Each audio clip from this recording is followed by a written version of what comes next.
So if we scroll up here, we have our MDL parameters. So these are kind of our shader settings, which we have selected here. And these are all the various shader settings we have in terms of emissive intensity, refractions, IOR, scattering. We have subsurface parameters. That's more, if we're doing characters of skin or wax or things like that. And we have our displacement options. And these displacement options are the same as we covered before in the viewport, just over here in Iray. A lot of those settings kind of carry back and forth. That being said, we're working kind of with all metals here and fabrics and things, so we don't really need to mess with any of these. The default settings are pretty good. These up here will just carry you to different parts of it. We're going to look over at the display settings where we can kind of change a lot here. So for the environment map, just like out there, we can choose any environment we want. So we can kind of search around, see what we have here.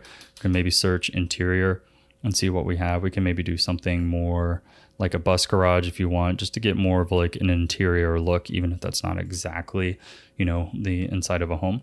Here we have our environment opacity, and we have, let me pull this out so you can see these a bit better. We have our environment exposure, and then we have rotation, so we can go ahead and rotate that around. For the dome type, that's going to determine what it looks like. So we can do sphere with ground. You can do an infinite sphere or a sphere, and that'll kind of change what it looks like in the background. But what I often like to do is kind of get rid of that background. So if you click clear color here, you can go ahead and get rid of that and pick a color yourself. So we can pick a color that maybe complements our sink. So let's go ahead here, choose kind of a bright blue color there.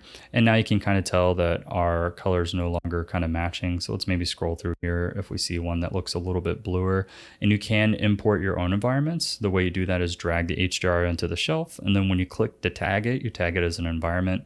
For now, I'm just going to choose something with a little bit bluer. I'm going to go to this kind of default panorama here. And that just makes the colors a little more consistent, though not perfect. And then down here, we can adjust the kind of positioning of the ground. So I'm going to go ahead, bring that ground up until it intercepts just the bottom there. And these dials are a little touchy. So once I get kind of close, it's like, let's just maybe do -33. Looks like that fit pretty well. And then you can change the glossiness of the ground and the reflectivity. So you could go ahead, maybe make that ground a bit more reflective if you wanted. I'm just going to leave mine kind of default there, but you can play with a lot more parameters of the ground there. Then of course we have the camera settings, so we can kind of set the field of view, which is, very similar to kind of like adjusting your lens parameter, which you do have a focal length option here if you want to play with that. And then you have a focus distance. And if you turn up the aperture there,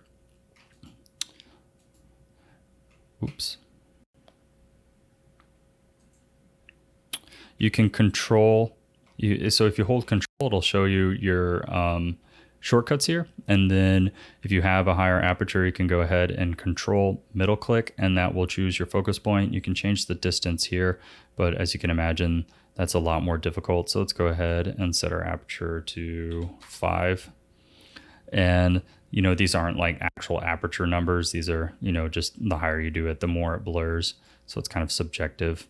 Let's go ahead and just crank that down ever so slightly. Now you can activate things such as anti-aliasing, subsurface scattering, color profiles, change the viewport settings, and there's quite a bit you can do here. You can show the camera frame if you want in the gate mask opacity. And a lot of these are self-explanatory. You can turn on the mesh wireframe. Let's go ahead. We can activate post effects here, and then you can then check those on one by one manually. So we could go ahead, turn on lens distortion, determine how much we want there. You can turn on the depth of field here if you want, and that'll disable this one up here. You can play with tone mapping and glares and vignettes and color correction, and a lot of those work pretty quickly. So we can go ahead, take the glare there, kind of reduce the threshold there, and we can change the remat factor so that it's not quite as much. And then we can go ahead and change the different types and go with maybe a bloom. Can take a color correction here, kind of play with our saturation, maybe boost that a bit, boost the contrast or lower it. So those are kind of like the basic settings that you can kind of do. That's most of what you're going to need to do. If you want to dive any deeper, you're more than welcome to. Let's go up here. Now our render settings aren't here. They don't seem to be on by default, or they got shut off at one point. If we come up to Window, Views, Renderer Settings, we can go ahead and adjust some parameters up here. And there's some cool features here. So what I like is that you can set the minimum samples and the maximum samples, but then it tells you the max time.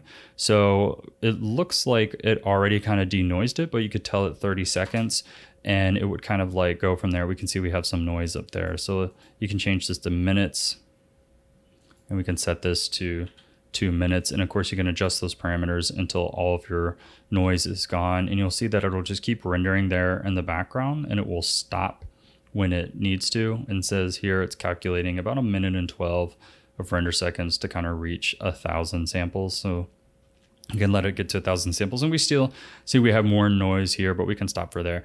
Now, if you're having issues with it lagging, you can also pause the Iray rendering here so that it's not going real time, and you're able to kind of adjust settings and then unpause it. And then when you're done, you can either share directly to your ArtStation, or you can click here to save render, and then you can save out as various image formats here. And that's how you can kind of go ahead and save a render from Iray and Substance Painter without ever having to leave the program. Now let's uncheck rendering Iray here. And you're going to see that these post effects are still activated here. So you can activate those post effects in the OpenGL renderer. So feel free to do that too if you feel like those help you. I find that those post effects are distracting and kind of take away, I want kind of like a flat based look of what I'm looking at. If you want to deactivate those or activate them in the future, you can come up here to your display settings here on the right, and you can of course turn those off. Same way you do for Iray. They share almost all of the same settings, making it pretty seamless to go back and forth between the two.